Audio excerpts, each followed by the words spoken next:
بسم اللہ بسم اللہ الحمد للہ والصلاة والسلام علی رسول اللہ رب اشرح لی صدری ویسر لی امری واحلل عقدۃ من لسانی یفقهوا قولی السلام علیکم ورحمۃ اللہ وبرکاتہ۔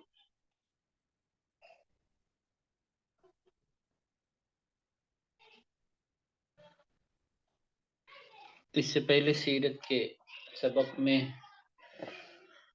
ہماری گفتگو اس بات پر ہو رہی تھی کہ کس طریقے سے اللہ کے رسول صلی اللہ علیہ وسلم پر اور صحابہ کرام رضوان اللہ علیہ مجمعین پر قریش مکہ نے سختیاں کی تھیں اور طرح طرح کے مظالم کیے تھے۔ ذکر چل رہا تھا حضرت بلال رضی اللہ تعالی عنہ کا۔ ابن اسحاق رحمہ اللہ بیان کرتے ہیں کہ ایک مرتبہ اللہ کے رسول صلی اللہ علیہ وسلم کے اصحاب نے کہا، اے اللہ کے رسول صلی اللہ علیہ وسلم، ہماری تعداد میں اضافہ ہو گیا ہے، اگر آپ حکم دیں تو ہم میں 10 لوگوں کی ایک جماعت قریش کے سرداروں میں سے کسی سردار کو پکڑ کر قتل کر دے تاکہ یہ شہر ہمارے حق میں سازگار ہو جائے۔ یہ تجویز سن کر نبی اکرم صلی اللہ علیہ وسلم بہت خوش ہوئے۔ آپ کی خوشی آپ کے مبارک چہرے سے ظاہر ہو رہی تھی۔ اس موقع پر سیدنا عثمان بن عفان رضی اللہ عنہ کھڑے ہوئے اور عرض کیا، اے اللہ کے رسول صلی اللہ علیہ وسلم، اس شہر میں ہمارے بچے بھی ہیں، ہمارے والدین اور ہمارے بھائی بھی موجود ہیں۔ سیدنا عثمان رضی اللہ تعالی عنہ یہی جملے بار بار دہراتے رہے۔ نبی اکرم صلی اللہ علیہ وسلم حضرت عثمان رضی اللہ تعالی عنہ کا مطلب سمجھ گئے۔ آپ نے ان کا موقف قبول فرمایا اور پہلی تجویز ترک کر دی۔ جب شام کا وقت ہوا تو مشرکین نے پکڑ لیا اور اتنا تشدد کیا کہ مجبور ہو کر بادل ناخواستہ فتنہ کفر میں مبتلا ہو گئے، مگر بلال رضی اللہ تعالی عنہ اس ہولناک تشدد پر بھی احد احد یعنی اللہ ایک ہے، اللہ ایک ہی ہے کہ پکار بلند کرتے رہے۔ حضرت عمار بن یاسر رضی اللہ عنہما اس آزمائش کے بارے میں فرماتے ہیں کہ بلال رضی اللہ تعالیٰ عنہ کے سوا سب مظلوم صحابہ رضی اللہ عنہم نے وہ شرکیہ کلمہ کہہ دیا جو وہ مشرکین چاہتے تھے۔ سیدنا بلال رضی اللہ تعالی عنہ اپنی تکالیف کے زمانے کو یاد کرتے ہوئے بتایا کرتے تھے کہ مجھے دن رات بھوکا رکھا جاتا تھا، پھر مجھے باہر لے جایا جاتا اور چلچلاتی دھوپ میں تپتے ہوئے پتھروں پر لٹا کر اذیتیں دی جاتی تھی۔